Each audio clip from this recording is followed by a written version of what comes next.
হামলার তীব্রতা বাড়ালো ইরান ইসরায়েল। তেল আবিব হাইফায় দফায় দফায় বিস্ফোরণ। ইরানের গোয়েন্দা প্রধান ও 2 জেনারেল নিহত। আলোচনার প্রস্তাব সাফ নাকচ তেহরানের।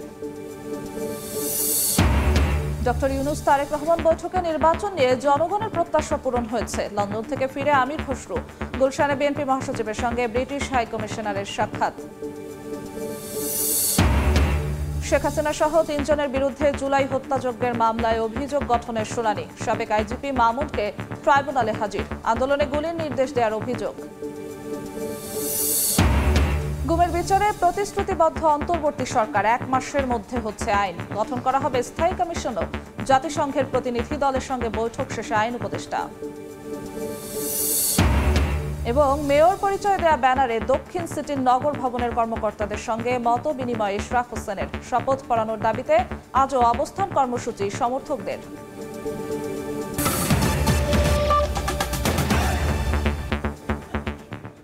সময় সংবাদের সঙ্গে আছি আমি জিন্নাতারা যশোয়া।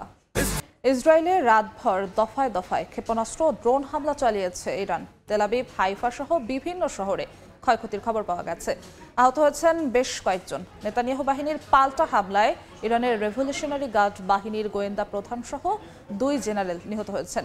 ইসরায়েলি হামলায় ইরানে এ পর্যন্ত প্রাণ হারিয়েছেন 224 জন।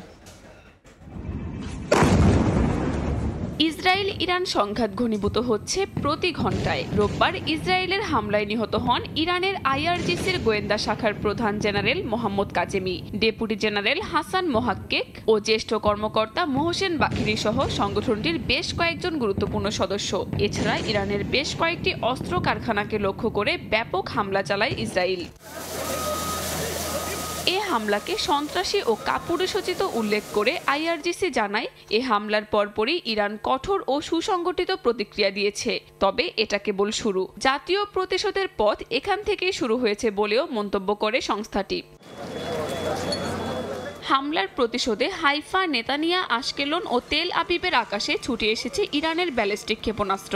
হাইফায় একাধিক ক্ষেপণাস্ত্র আঘাত হানায় আহত হয়েছেন বেশ কয়েকজন। বিস্ফোরণে ক্ষতিগ্রস্ত হয়েছে ভবন ও গাড়ি। জরুরি পরিষেবার দলগুলো এলাকা জুড়ে উদ্ধার অভিযান চালাচ্ছে। গুরুতর আহতদের হাসপাতালে পাঠানো হয়েছে। জারি করা হয়েছে লাল সতর্কবার্তা। বাসিন্দাদের বাংকারে যাওয়ার নির্দেশ দিয়েছে কর্তৃপক্ষ। ইসরায়েলি বাহিনী জানায়, দেশ জুড়ে সক্রিয় রয়েছে প্রতিরক্ষা ব্যবস্থা। তেল আবিব ও জেরুজালেমে নেওয়া হয়েছে বাড়তি সতর্কতা। ইরানের ছোড়া বেশ কিছু ক্ষেপণাস্ত্র আকাশেই ধ্বংস করা হয়েছে বলে জানায় বিভিন্ন গণমাধ্যম। এদিকে ইসরায়েল সব বিমানবন্দর ও আকাশসীমা বন্ধ ঘোষণা করেছে বলেও খবর পাওয়া গেছে। বিশ্লেষকরা বলছেন, এটি ইরান ইসরায়েল ইতিহাসের সবচেয়ে বড় সামরিক সংঘাতে রূপ নিচ্ছে, যা সাধারণ নাগরিকদের জীবনকেও ঝুঁকিতে ফেলেছে। কাকলি আখতার, সময় সংবাদ। বিএনপি মহাসচিব সহ জ্যেষ্ঠ নেতাদের সঙ্গে ঢাকায় নিযুক্ত যুক্তরাজ্যের হাই কমিশনার সারাহ কুকের বৈঠক শেষে গুলশানে চলছে ব্রিফিং। সরাসরি চলে যাচ্ছি সেখানে। গ্রহণ করে যেন সেখানে থেকে না যায়, কথাটিও আলোচনা এসেছে। তারা যেন দেশে ফিরে এসে দেশকে সেবা, এই বিষয়গুলি কিন্তু আমরা গুরুত্ব শেষ করে নিচ্ছি। হ্যাঁ, শিক্ষার বিষয়ে আলোচনা হচ্ছে, স্বাস্থ্য খাত নিয়ে আলোচনা হয়েছে, যেখানে বিলাত এবং বাংলাদেশ পারস্পরিক যে উন্নয়নের জন্য বাংলাদেশের শিক্ষা স্বাস্থ্য ব্যবস্থাকে উন্নয়নের জন্য আমরা কি কাজগুলো করতে পারি তার বিষয়ে সেই বিষয়গুলো আলোচনা হয়েছে। তারপরে আরো ব্যবসা বাণিজ্য, যেটা জানেন বিলাত তো এটা একটা পুরোনো কথা আছে, বেনিয়ার জাতি মানে তো ওরা ট্রেনিং বলেন এবার যাই বলেন, এটা তো ওরা সবসময় প্রস্তুত দিয়ে থাকে। যে বিলাতের সঙ্গে আমাদের ব্যবসা বাণিজ্য কীভাবে উন্নয়ন করা যায় সেটা বেশি। আমরা বলেছি যে দেখুন, বাংলাদেশের যে গণতন্ত্রের যে মডেল, বাংলাদেশের গণতন্ত্রের মডেল কিন্তু বিলাতের গণতন্ত্রের মডেল, ওয়েস্টমিনস্টার মডেলে সেটা বলে দিচ্ছে। তাহলে আমাদের গণতন্ত্রের ভিত্তিকে শক্তিশালী করতে হলে আমাদের বিলাত থেকে অনেক কিছু শেখার আছে। এবং তারাও আজকে আলোচনা এটা এসেছে যে এই বাংলাদেশে ভবিষ্যৎ যে ইনস্টিটিউশনগুলো, গণতান্ত্রিক যে প্রতিষ্ঠানগুলো, সেগুলো গড়ে তোলার জন্য যদি তাদের যে সহযোগিতা প্রয়োজন, তারা সামনে তারা বলছে যে তারা সেদিকে প্রয়োজনীয় সহায়তা প্রদান করবে আমাদের ভবিষ্যৎ। স্যার, ঐক্যমত্য কমিশনের সঙ্গে আবারও পলিটিক্যাল পার্টিগুলোর বৈঠক ডাকা হয়েছে প্রধান উপদেষ্টার সঙ্গে। তো এতদিন তো আপনাদের নির্বাচনের তারিখ নিয়ে একটা বড় দাবি ছিল, নির্বাচন কবে রোডম্যাপ ঘোষণা নেই। এখন আসলে আপনাদের পক্ষ থেকে কি দাবি থাকবে বা কি বার্তা থাকবে? এবং এটা দাবির বিষয় না। আমার মাঝে মাঝে মনে হয় যে এই যে আমি বলছি এই যে মাঝে মাঝে মনে হয় যে এই যে একটা প্যারাডাইম বাংলাদেশে দাবি করবে, দাবি মেটাবে, আমার মনে হয় যে এই চক্র থেকে বাংলাদেশকে বের হয়ে আসতে হবে। দাবি দেওয়ার একটা রিকনসিলিয়েটরি অ্যাপ্রোচ যেটাকে বলা হয়, যে পারস্পরিক সমঝোতার একটা মনোবৃত্তি, মানসিকতা, আমার মনে হয় যে সেইখানে ফিরে যেতে হবে। এবং এই যে সারাক্ষণ কনফ্লিক্ট, এর বিরুদ্ধে ওর বিরুদ্ধে, এই যে একটা পরিবেশ, এখান থেকে এই চক্র থেকে বাংলাদেশকে বের হয়ে আসতে হবে। এবং আমার বিশ্বাস যে দেখুন এই 13ই জুন একটি মিটিং হয়েছে, এটা অবাক কাণ্ড। আমি সরাসরি বলি, সে আমরা যেদিন ডক্টর ইউনূস সাহেবের সঙ্গে দেখা করি, আমি নিজে ডক্টর ইউনূসকে উদ্দেশ্য করে বলেছেন, আপনি শুধু নির্বাচনের দিনটি আপনি ঘোষণা দেন, দেখবেন যে বাংলাদেশের সব নির্বাচন একদিনে তুলে হয়ে যাবে। তা আপনারা কি দেখতে পাচ্ছেন না? আমি কিন্তু বাংলাদেশের এখানে সেখানে যেখানে যাচ্ছি, তার পর থেকে দেখছি আসলে কিন্তু বাংলাদেশের একটা গুণগত পরিবর্তন হয়েছে 13 দিনের মতনের পরে। এটা কিন্তু অস্বীকার করার কোনো উপায় নেই, যে যে কথাই বলুক না। মানুষ এখন উৎসাহী, একটা সামনের দিকে তাকাচ্ছে, মানুষ সেখানে চিন্তা করছে যে দেশে আবার গণতন্ত্র ফিরে আসবে। এই গণতন্ত্রের জন্যই তো বাংলাদেশ সৃষ্টি হয়েছিল। 71 কেন লক্ষ মানুষ ফিরে দিয়েছিল? মানুষ কি স্বৈরতন্ত্রের জন্য জীবন দিয়েছিল? তারা তো বুঝেছিল যে পাকিস্তানের ভেতরে গণতন্ত্র হবে না, আমরা বাংলাদেশ একটা আলাদা দেশ চাই, কারণ আমরা একটা গণতান্ত্রিক রাষ্ট্রে আমরা বসবাস করি। মানুষ মন করে কথা বলতে চায়। এই যে আজকে আপনারা প্রশ্ন করছেন, আমরা উত্তর দিচ্ছি, বিগত 13 বছর কি পরিবেশ ছিল তো। কাজেই এই যে বাংলাদেশের মানুষের যে সাইকোলজি, এটা তো বুঝতে হবে। মানুষ না খেয়ে বলছি, না খেয়ে থাকতে রাজি আছে, ভোট না দিয়ে কিন্তু থাকতে না। অনেক কথা হয়েছে, অনেক আলোচনা হয়েছে, 3টা নির্বাচন আপনারা দেখেছেন, বাংলাদেশের মানুষকে সেটা গ্রহণ করেছেন, করেন। তো কাজেই আজকে আপনি যে প্রশ্নটাই করেছেন, যে আজকে বাংলাদেশে একটা গুণগত পরিবর্তন আনতে হবে, এবং সেটা আনার জন্য কি প্রয়োজন? গণতন্ত্র প্রয়োজন, এবং গণতান্ত্রিক যে প্রতিষ্ঠান সেগুলোকে আমাদের গঠন করতে হবে, এবং সেগুলোকে পুনর্গঠন করতে হবে, শক্তিশালী করতে হবে, যাতে মানুষ তার গণতান্ত্রিক অধিকার এদেশে প্রয়োগ করতে পারে। আপনারাই তো বলছেন যে প্রধানমন্ত্রী অনেক বেশি শক্তিশালী, তার ক্ষমতা কমাতে হবে। এটা মূলে কি রয়েছে? মূলে তো রয়েছে জবাবদিহিতা। জবাবদিহিতা যখন থাকে না, তখনই তো প্রধানমন্ত্রী অতি শক্তিশালী হয়ে যায়, যা তাই করে। যদি জবাবদিহিতা সত্যিকার থাকতো, তাহলে তো প্রধানমন্ত্রী করতে চেয়েছে। কাজেই মূল কথা সেটা হচ্ছে যে বাংলাদেশের মানুষ কিন্তু বিশ্ববিদ্যালয়ের পলিটিক্যাল সায়েন্সের মাস্টার্স ডিগ্রি বাংলাদেশের মানুষের সবার না থাকতে পারে। কোটি কোটি মানুষ যারা হয়তো স্কুলে যেতে পারেনি, বা যারা হাই স্কুলে যেতে পারেনি, বা কলেজে যেতে পারেনি, তারা কিন্তু পলিটিক্যাল সায়েন্স বোঝে না, কিন্তু তারা এটা বুঝে যে সরকারকে জব দিয়ে করাতে হবে। এটা কিন্তু তারা, এটাই তো পলিটিক্যাল সায়েন্সের পরিবার। আমি অন্য বিষয়ে জানতে চাচ্ছি, আমরা দেখছি যে মধ্যপ্রাচ্যে আসলে এখনো অস্থিরতা চলছে। সরাসরি ছিলাম গুলশানে। প্রধান উপদেষ্টা ডক্টর মোহাম্মদ ইউনূস এবং বিএনপির ভারপ্রাপ্ত চেয়ারম্যান তারেক রহমানের বৈঠকে নির্বাচন নিয়ে জনগণের দীর্ঘদিনের প্রত্যাশা পূরণ হয়েছে বলে মন্তব্য করেছেন দলটির স্থায়ী কমিটির সদস্য আমির খসরু মাহমুদ চৌধুরী। সকালে লন্ডন থেকে ফিরে হযরত শাহজালাল আন্তর্জাতিক বিমানবন্দরে সাংবাদিকদের তিনি আরও জানান, জাতি প্রায় 20 বছর ভোটাধিকার প্রয়োগ করতে পারেনি বলেই দ্রুত নির্বাচন অনুষ্ঠানের বিষয়টি গুরুত্ব পেয়েছে বৈঠকে। গণতান্ত্রিক উত্তরণে ঐক্যমত্যের ভিত্তিতে সংস্কার হবে উল্লেখ করে তিনি বলেন, বাকি থাকা বিষয়ে সংস্কার করবে নির্বাচিত সরকার। হত্যার বিচার অব্যাহত থাকবে বলেও জানান আমির খসরু। জনগণের নির্বাচনের যে প্রত্যাশা ছিল সেটা পূরণ হয়েছে আমি মনে করি।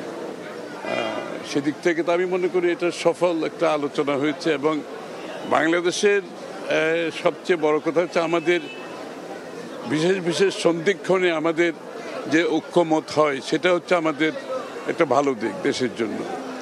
তো সেই কাজটা হয়েছে। এখন আমরা গণতান্ত্রিক পথে এগিয়ে যাব। গণতান্ত্রিক উত্তরণের জন্য যে আন্দোলন সংগ্রাম আজকে বহু বছর ত্যাগ স্বীকার করেছে জনগণ, দেশ সেদিকে এগিয়ে যাবে। এখন সংস্কারের বিষয়টা ঐক্যমতের বিষয়, সুতরাং ঐক্যমত হইতে এটা যে 1-1.5 মাসের বেশি সময় লাগার কোনো কারণ নেই। বিচারে প্রতিশ্রুতিবদ্ধ অন্তর্বর্তী সরকার। 1 মাসের মধ্যেই এ সংক্রান্ত আইন হচ্ছে বলে জানিয়েছেন উপদেষ্টা আসিফ নজরুল। সকালে জাতিসংঘের প্রতিনিধি দলের সঙ্গে বৈঠক শেষে তিনি আরও জানান, গুমের বিচার ও তদন্তে গঠন করা হবে স্থায়ী কমিশনও। যেহেতু বিগত ফ্যাসিস্ট আওয়ামী লীগ সরকারের আমলে তারাই গুমের ঘটনাগুলো ঘটিয়েছিল বলে আমাদের বিশ্বাস, সেই জন্য তারা এই জাতিসংঘের যে ওয়ার্কিং গ্রুপ আছে সেই ওয়ার্কিং গ্রুপকে বাংলাদেশে আসতে দেয়নি, তাদের চিঠির উত্তর পর্যন্ত দেয় নাই। এখন আমরা আমাদের ছাত্র জনতা আমরা গুম বিষয়ক আইন প্রণয়নের উদ্যোগ নিয়েছি, একদম ডেডিকেটেড পিস অফ লেজিসলেশন, সেটা তারা প্রশংসা করেছে। তারপর আমাদেরকে কিছু কিছু সাজেশন দিয়েছে। তবে আমি তাদেরকে এটাও বলেছি, আমরা গুম বিষয়ক যে আইন করব সেই আইনের অধীনেও আমরা একটা খুব শক্তিশালী কমিশন গঠন করার ইচ্ছা রাখি। মেয়র পরিচয় দেয়া ব্যানারে ঢাকা দক্ষিণ সিটির নগর ভবনের কর্মকর্তাদের সঙ্গে মত বিনিময় করছেন বিএনপি নেতা ইশরাক হোসেন। জরুরি সেবা চালু রাখতে বর্জ্য ব্যবস্থাপনা বিভাগের কর্মকর্তা ও কর্মচারীদের সঙ্গে মত বিনিময় সভায় যোগ দিয়েছেন তিনি। সভা শেষে দুপুর 1টায় গণমাধ্যমে কথা বলবেন ইশরাক হোসেন। এদিকে ইশরাক হোসেনকে ঢাকা দক্ষিণ সিটির মেয়রের দায়িত্ব দেওয়ার দাবিতে নগর ভবনের সামনে আজও অবস্থান নিয়েছেন তার অনুসারীরা।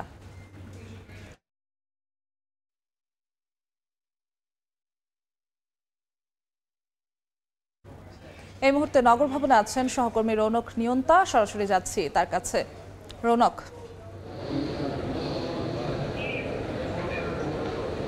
ইশরাক হোসেনকে ঢাকা দক্ষিণ সিটি কর্পোরেশনের মেয়র হিসেবে দায়িত্ব বুঝিয়ে দিয়ে শপথ পড়ানোর দাবিতে ঈদের আগেও আমরা আন্দোলন দেখেছি, বেশ জমে উঠেছিল সেই আন্দোলন।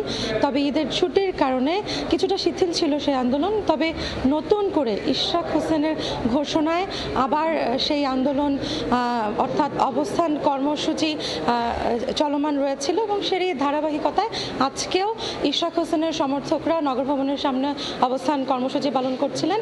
এবং আমরা যতটুকু জানি ইশরাক হোসেনের যে দল, তিনি গণতান্ত্রিক পদ্ধতিতে আন্দোলন করতে বিশ্বাসী এবং সেই ধারাবাহিকতায় তিনি শান্তিপূর্ণভাবে অবস্থান কর্মসূচি পালন করার আশা প্রকাশ করেছেন। অর্থাৎ কোনো সহিংসতা বা বিশৃঙ্খলা উনি চান না বলেই জানিয়েছেন। এবং গতকালও তিনি এসেছিলেন, তার সমর্থকদের সাথে এসে কথা বলেছেন, তিনি আন্দোলনের কথা জানিয়েছেন এবং আজকেও তিনি বেলা 11টার পর এসেছেন এবং জরুরি পরিষেবাগুলো যেগুলো রয়েছে সেগুলো চালু রাখতে তিনি বর্জ্য ব্যবস্থাপনার কর্মকর্তা, বর্জ্য ব্যবস্থাপনা বিভাগের কর্মকর্তা এবং কর্মচারীদের সঙ্গে মত বিনিময় করছেন। এবং এরপরেই হচ্ছে তিনি জানাবেন, গণমাধ্যমের সাথে বৈঠক করে জানাবেন যে কিভাবে আসলে জরুরি সেবাগুলো চালু রাখা যায়।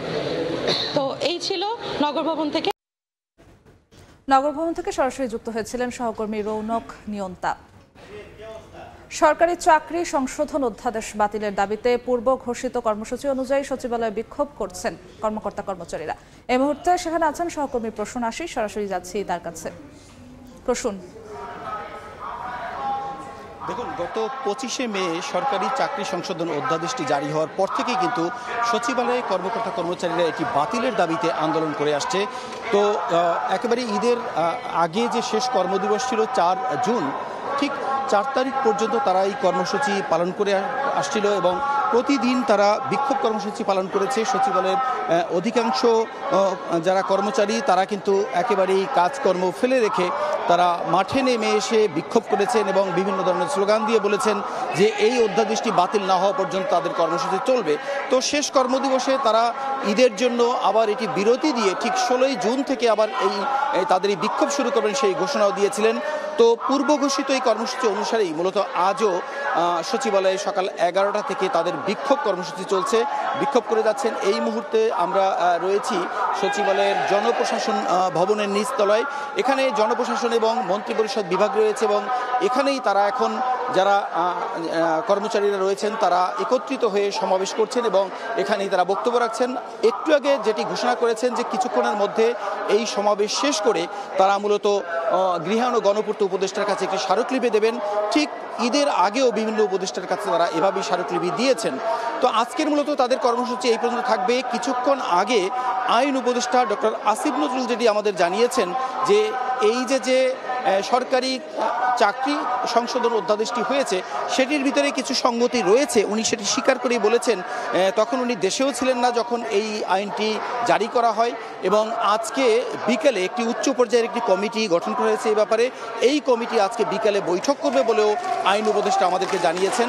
তো সেই বৈঠকটি যদি হয় সেখানে কি সিদ্ধান্ত নেওয়া হলো, এটি বাতিলের ব্যাপারে অথবা এটি পর্যালোচনা করে কোনো নতুন কোনো সিদ্ধান্ত নেবে কিনা মূলত সেটি আমরা হয়তো জানিয়ে দিতে পারবো। তবে কর্মচারীদের ঘোষণা হচ্ছে যে এটি বাতিল না হওয়া পর্যন্ত এই কর্মসূচি তাদের চলবে এবং বিক্ষোভ কর্মসূচি চলবে। এই ছিল সচিবালয় থেকে সবশেষ তথ্য এই সরকারি চাকরি সংশোধন অধ্যাদেশ বাতিলের যে বিক্ষোভ সে ব্যাপারে।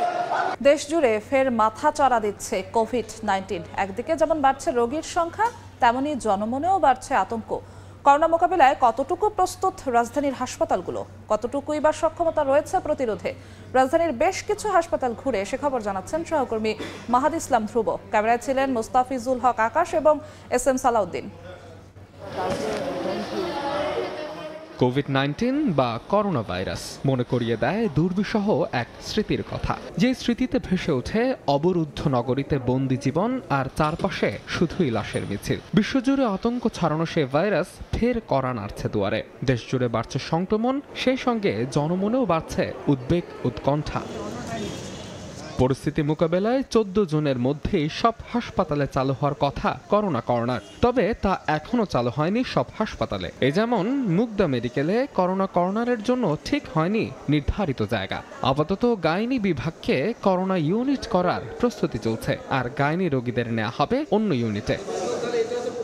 করোনা কর্নার চালু হয়নি তা মানতে নারাজ এই হাসপাতালের উপপরিচালক। তার দাবি, করোনা রোগীকে সেবা দিতে তারা প্রস্তুত। রোগী আসলে আমরা তাৎক্ষণিক সেবা দিতে পারবো, সেটা মানে বেড রেডি হয়নি, সব রেডি আছে।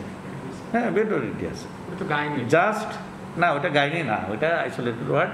আমরা সাময়িকভাবে গাইনি ওয়ার্ডকে দিয়েছিলাম, এখন যেহেতু কোভিডের জন্য আবার আইসোলেট করা লাগছে, গাইনির জন্য আমরা ওইটা বন্ধ করে দিয়েছি। এবার চোখ ফেরাবো মহাখালীর DNCC ডেডিকেটেড কোভিড-19 হাসপাতালে। করোনা মোকাবেলায় প্রস্তুত দেশের সবচেয়ে বড় এই কোভিড হাসপাতাল, যেখানে নমুনা সংগ্রহ বুথ, প্যাথোলজি এবং RT-PCR ল্যাব সবগুলোতেই চলছে কর্মযজ্ঞ। প্রস্তুত করা হয়েছে 3 শতাধিক শয্যাও। আমরা 100% প্রস্তুত আছি। এখন আমাদের 13 জন কোভিড পেশেন্ট ভর্তি আছে। আমাদের 300টি বেড হচ্ছে আমাদের রেডি আছে এবং 1000 বেড নিয়ে আমরা প্রস্তুত আছি। প্রয়োজনে আমরা সেই বেডগুলো প্রস্তুত করব এবং আমরা আমাদের দিক থেকে 100% সাপোর্ট দিতে পারব। করোনা রোগীদের সেবা দিতে প্রস্তুতি সেরেছে ঢাকা মেডিকেল কলেজ হাসপাতাল কর্তৃপক্ষ। রোগী ম্যানেজমেন্টের জন্য আমরা ইনিশিয়ালি একটা কর্নার সিলেক্ট করেছি। আমাদের 2-4 জন রোগী যদি হয় ওখানে রাখবো। এরপরের আমাদের স্টেপ হচ্ছে আমাদের যে একটা আইসোলেশন ওয়ার্ড আছে, সেখানে যদিও এখন অন্য রোগীরা থাকে, ওইটা আমরা ভ্যাকেন্ট করে আমরা ওখানে করোনা রোগী রাখবো। করোনা কর্নারে এরই মধ্যে রোগী ভর্তি শুরু হয়েছে বলেও জানান ঢাকা মেডিকেলের পরিচালক। মাহাদ ইসলাম ধ্রুব, সময় সংবাদ, ঢাকা। এদিকে দেশের সবচেয়ে বেশি ডেঙ্গু আক্রান্ত হচ্ছে বরগুনায়, অথচ সদরের জেনারেল হাসপাতালেই নেই সব ধরনের পরীক্ষার ব্যবস্থা। এই মুহূর্তে বরগুনা সদর হাসপাতালে আছেন সহকর্মী সাইফুল মিরাজ। ডেঙ্গু পরিস্থিতি সবশেষ জানতে সরাসরি যাচ্ছি তার কাছে। সাইফুল, দেখুন, এডিস মশার আক্রমণে বরগুনায় ডেঙ্গু রোগীর আক্রান্তের সংখ্যা বেড়েই চলছে। এই কারণে কিন্তু বরগুনায় মানবিক বিপর্যয় দেখা দিয়েছে। প্রতিদিনই কিন্তু নতুন নতুন আক্রান্ত রোগী হসপিটালে ভর্তি হচ্ছে। স্বাস্থ্য বিভাগের সবশেষ তথ্য অনুযায়ী গত 24 ঘন্টায় নতুন করে আরো 65 জন ডেঙ্গুতে আক্রান্ত হয়েছেন। এদের মধ্যে এই মুহূর্তে বরগুনা জেলায় 214 জন ডেঙ্গু রোগী হসপিটালে চিকিৎসাধীন আছেন। এর মধ্যে বরগুনা জেনারেল হাসপাতালে চিকিৎসাধীন আছেন 192 জন। তো বরগুনা জেনারেল হাসপাতালটি 250 শয্যা বিশিষ্ট হসপিটাল। এখানে এই মুহূর্তে প্রায় 6 শতাধিক রোগী চিকিৎসাধীন রয়েছেন সব মিলিয়ে। তো এই কারণে কিন্তু চিকিৎসা সেবা প্রদান করতেও চিকিৎসকদের হিমশিম অবস্থা। অন্যদিকে কিন্তু বরগুনায় মৃত্যুর সংখ্যাও বেড়েই চলছে। গতকাল সন্ধ্যায় সাফন আব্দুল্লাহ নামে ডেঙ্গুতে আক্রান্ত হয়ে এক শিশু মারা গেছেন। তো এ নিয়ে জেলায় এখন পর্যন্ত মৃত্যুর সংখ্যা গিয়ে দাঁড়িয়েছে 17-তে। তো চিকিৎসকরা বলছেন যে ডেঙ্গু আসলে কোনোভাবেই চিকিৎসা সেবা প্রদান করে নিয়ন্ত্রণে আনা সম্ভব না। মূলত এডিস মশার যে আবাসস্থল, এটিকে ধ্বংস করে ডেঙ্গুকে নিয়ন্ত্রণে আনতে হবে। এছাড়া ডেঙ্গু নিয়ন্ত্রণে আনার বিকল্প কোনো পদ্ধতি নেই। তো এদিকে আজ থেকে বরগুনায় মশক নিধন কার্যক্রম জোরদার করা হয়েছে। বরগুনা জেলা প্রশাসন, উপজেলা প্রশাসন সহ বিভিন্ন স্বেচ্ছাসেবী সংগঠন বিভিন্ন এলাকা ভাগ করে তারা তাদের মতো করে পরিচ্ছন্নতা কার্যক্রম শুরু করেছেন। অন্যদিকে বরগুনায় ডেঙ্গুর আক্রমণ বা ডেঙ্গুর সংক্রমণ হঠাৎ করে বৃদ্ধি পাওয়ার কারণ অনুসন্ধানের জন্য IEDCR থেকে 6 সদস্যের একটি টিমকে বরগুনা পাঠানো হয়েছে এবং আগামী 3 কার্য দিবসের মধ্যে তাদেরকে বরগুনায় ডেঙ্গুর সংক্রমণ বৃদ্ধি পাওয়ার কারণ এবং এর থেকে উত্তরণের উপায় বের করার জন্য নির্দেশনা দেওয়া হয়েছে। অন্যদিকে আজও কিন্তু এই হসপিটালে যে 192 জন চিকিৎসাধীন রয়েছেন, চিকিৎসকরা বলছেন তাদের অনেকেই কিন্তু বাড়িতে থেকে চিকিৎসা নিতে পারতেন, কিন্তু তারা ডেঙ্গুর আক্রান্ত হওয়ার কারণে আতঙ্কিত হয়ে তারা হসপিটালে ভর্তি হচ্ছেন, যার ফলে আসলে হাসপাতালে রোগীর সংখ্যা বৃদ্ধি পাচ্ছে। তো এই ছিল বরগুনা থেকে আমার কাছে সবশেষ। ডেঙ্গু পরিস্থিতির সবশেষ খবর জানাতে বরগুনা থেকে সরাসরি যুক্ত হয়েছিলেন সহকর্মী সাইফুল মিরাজ। দেখছেন সময় সংবাদ, সঙ্গেই থাকুন। দেখছেন সময় সংবাদ। গার্ডেন ফ্রেশ টেকনোলজির কঙ্কা ফ্রিজে 14 দিনেরও বেশি সময় খাবার থাকে ফ্রেশ। আন্তর্জাতিক অপরাধ ট্রাইব্যুনালে কথা বলছেন চিফ প্রসিকিউটর তাজুল ইসলাম। সরাসরি যাচ্ছি সেখানে। বিজ্ঞপ্তি দেওয়ার জন্য আদেশ দিয়েছেন এবং এই বিজ্ঞপ্তি অনুযায়ী তারা যাতে হাজির হন আগামী 24শে জুন তাদেরকে সেই বিজ্ঞপ্তির মাধ্যমে জানিয়ে দেওয়া হবে 24শে জুনের মধ্যে তারা যাতে এই আদালতে এসে হাজির হয়ে এই বিচার প্রক্রিয়া মোকাবেলা করেন। আগামী 24শে জুন তারিখে পরবর্তী তারিখ নির্ধারিত হয়েছে। আইনের বিধান হচ্ছে যদি এই পত্রিকায় বিজ্ঞপ্তি প্রকাশের পরেও আসামিরা আদালত উপস্থিত না হন তাহলে আদালত তাদের অনুপস্থিতিতে বিচারের রাস্তায় অগ্রসর হবেন। সেটা আমাদের আইনের সুনির্দিষ্টভাবে বর্ণনা করা আছে। তারা যদি এই সময়ের মধ্যে উপস্থিত না হন তাহলে আদালত আইন অনুযায়ী তার পরবর্তী কার্যধারা গ্রহণ করবেন এবং তাদের অনুপস্থিতিতেই বিচার কার্য পরিচালিত হবে। আমরা ইতিমধ্যেই বলেছি যে তারা রিপোর্ট দিয়েছেন যে আসামিদ্বয় ভারতে পলাতক আছেন মর্মে পুলিশ আমাদের কাছে রিপোর্ট দিয়েছে। আমরা দেখছি যেদিনই শেখ হাসিনার মামলা হয় সেদিনই ককটেল বিস্ফোরণের মতো ঘটনা ঘটছে, আজকেও ঘটেছে। সেক্ষেত্রে এটাকে বিচার বাধাগ্রস্ত করার কোনো ইয়ে মনে করেন কিনা? আমরা এগুলো আমলে নিচ্ছি না। আইন শৃঙ্খলা রক্ষাকারী বাহিনী এগুলো ডিল করবেন। আমাদের বিচার প্রক্রিয়া এটা ন্যায়সঙ্গত বিচারের প্রক্রিয়া। বাংলাদেশে যে অপরাধ হয়েছে সেটার বিচার হতে হবে, এটা ন্যায় বিচারের দাবি, আইনের দাবি, জাতীয় প্রত্যাশা। সেটা স্মুথলি অগ্রসর হতে থাকবে। কেউ যদি এটাকে বাধাগ্রস্ত করার চেষ্টা করে, কেউ যদি আইন অমান্যকারী কোনো কাজ করে, সেই ব্যাপারে যথাযথ আইনি ব্যবস্থা গ্রহণ করা হবে। অন্য কোনো মামলার বিষয়ে আজকে কথা বলতে চাচ্ছি না। Thank you. গণফোরামের সভাপতি এবং মুক্তিযোদ্ধা মোস্তফা মহসিন মন্টুর দ্বিতীয় জানাজা অনুষ্ঠিত হয়েছে। সকাল 9টায় রাজধানীর কেরানীগঞ্জের নেকরোজবাগ মাঠে দ্বিতীয় জানাজা অনুষ্ঠিত হয়। এখানেই বীর মুক্তিযোদ্ধা হিসেবে তাকে গার্ড অব অনার দেওয়া হয়। দুপুর 2টায় ঢাকা বিশ্ববিদ্যালয় মসজিদে মোস্তফা মহসিনের তৃতীয় জানাজা অনুষ্ঠিত হবে। পরে সর্বসাধারণের শ্রদ্ধা নিবেদনের জন্য নেওয়া হবে কেন্দ্রীয় শহীদ মিনারে। এরপর বনানী কবরস্থানে চির নিদ্রায় শায়িত হবেন এই বর্ষিয়ান রাজনীতিবিদ। রোববার বিকেলে রাজধানীর স্কয়ার হাসপাতালে চিকিৎসাধীন অবস্থায় মারা যান তিনি। মুক্তিযুদ্ধে ঢাকা জেলা গেরিলা বাহিনীর প্রধান ছিলেন ঢাকা 3 আসনের সাবেক এই সংসদ সদস্য।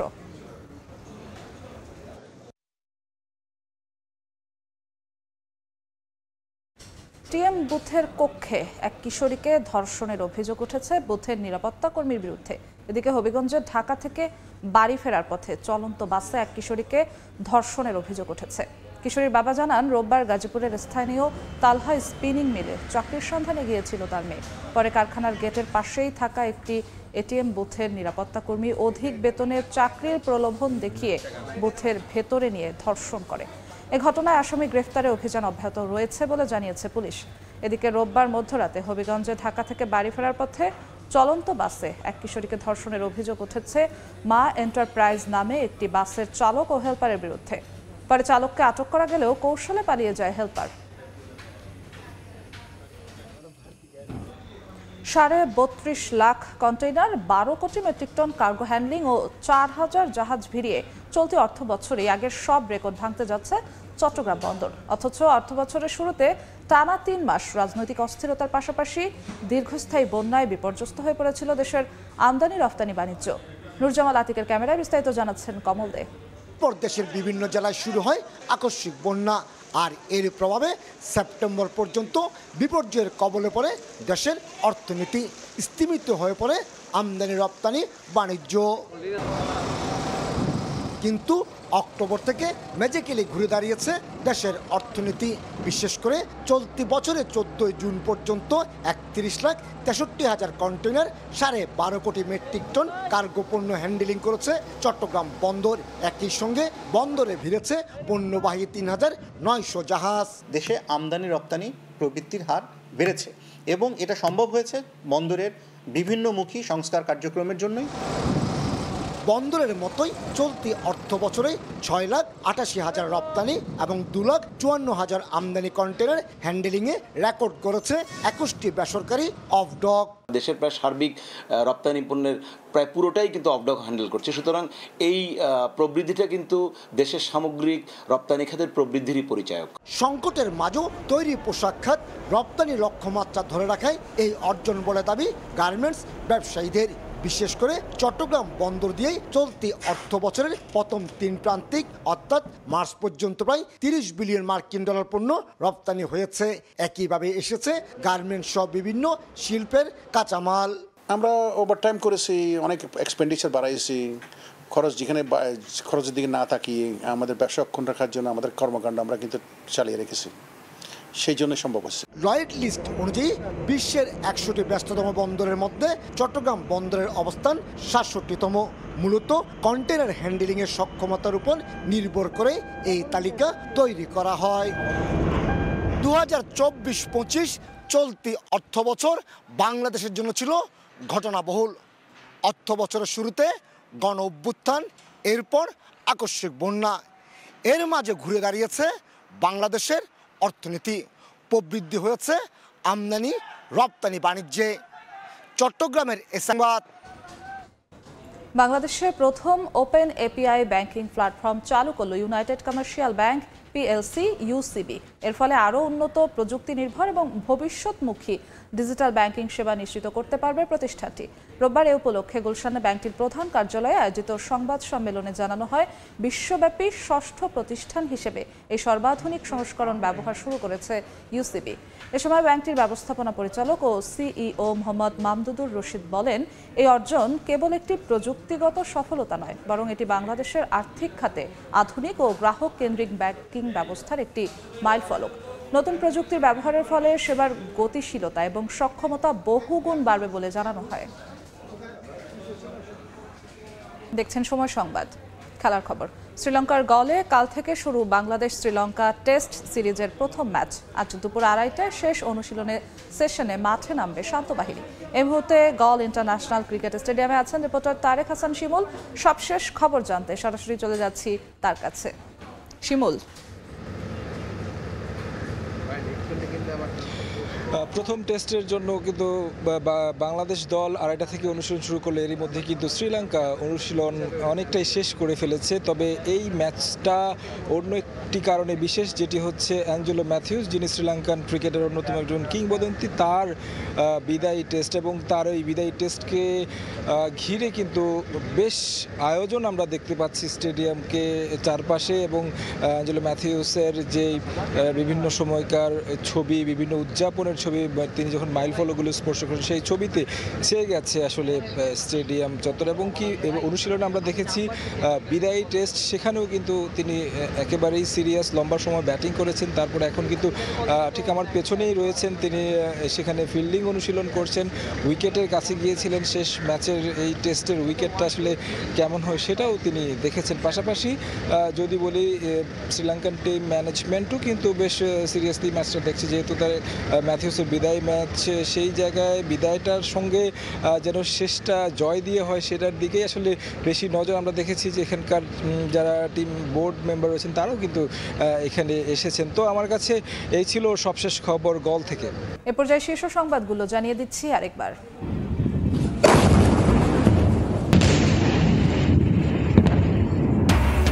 হামলার তীব্রতা বাড়ালো ইরান ইসরায়েল। তেল আবিব হাইফায় দফায় দফায় বিস্ফোরণ। ইরানের গোয়েন্দা প্রধান ও 2 জেনারেল নিহত।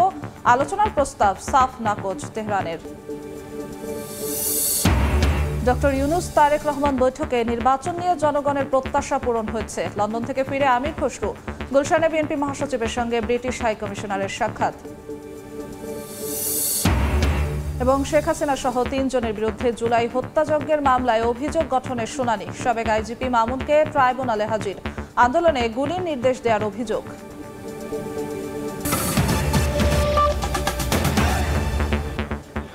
এ ছিল সময় সংবাদে, সঙ্গেই থাকুন সময়ের।